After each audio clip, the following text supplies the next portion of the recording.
Recommended MCQ 1 number. या प्रश्नात काय म्हणले, 452 मीटर लांबी आहे, 322 मीटर रुंदी आहे, आयताकृती बाग आहे, बाहेरील बाजूला 11 मीटर रुंदीचा रस्ता तयार केला. तर रस्त्याचे क्षेत्रफळ विचारले. लांबी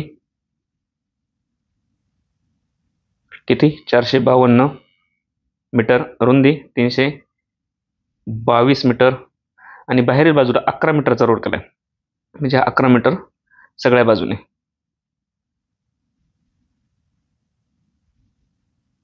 ओके, तर त्याचं रस्त्याचं क्षेत्रफळ विचारले, म्हणजे हे क्षेत्रफळ आपलं. आता दोन गोष्टी या ठिकाणी बेसिक बघा. हा क्षेत्रफळ काढायचे. आता हा पट्टा, वरचा पट्टा एक कन्सिडर करा आणि खालचा हा आयत, छोटा आयत एक कन्सिडर करा. ह्या आयताची लांबी किती झाली? इथपर्यंत आणि इथपर्यंत 452 प्लस ही रुंदी इकडची 11 आणि इकडची 1122 मिळवली, म्हणजे ही पूर्ण लांबी किती झाली ह्या छोट्या आयताची?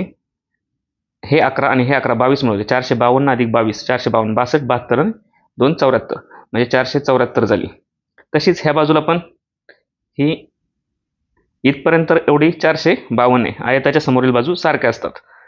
तर मग ही 11 इकडच्या बाजूला 11 आणि इकडच्या बाजूला 11 अशी 22 मिळवली, म्हणजे 452 आणि 22 474, म्हणजे ही 474 झाली आणि लांबी ही 474 झाली. आता ह्या आयतात इकडे रुंदी 11 मीटरचा रोड आहे, म्हणजे 11 मीटर. तसेच इथं पण 11 मीटर, म्हणजे ह्या दोघांचं मिळून किती क्षेत्रफळ झालं? आता ग्रीनमध्ये दाखवलं मी तुम्हाला, हे प्लस हे ग्रीनमधलं सगळं किती झालं?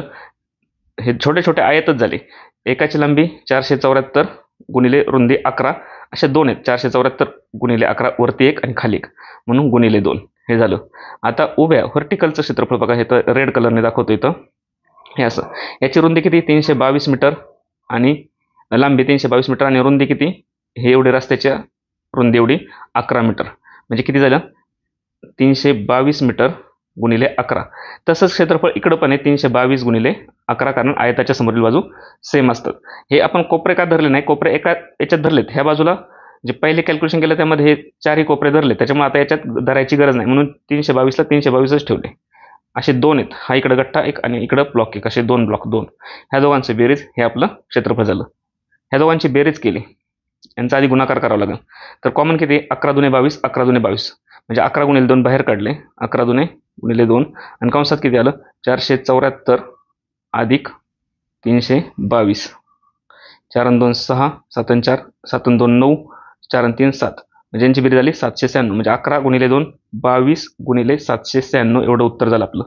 आता पर्याय बघा, 6 गुणिले 2, एकक स्थानचा अंक बघा, 6 गुणिले 2 12, म्हणजे शेवटला 2 येणं कंपल्सरी.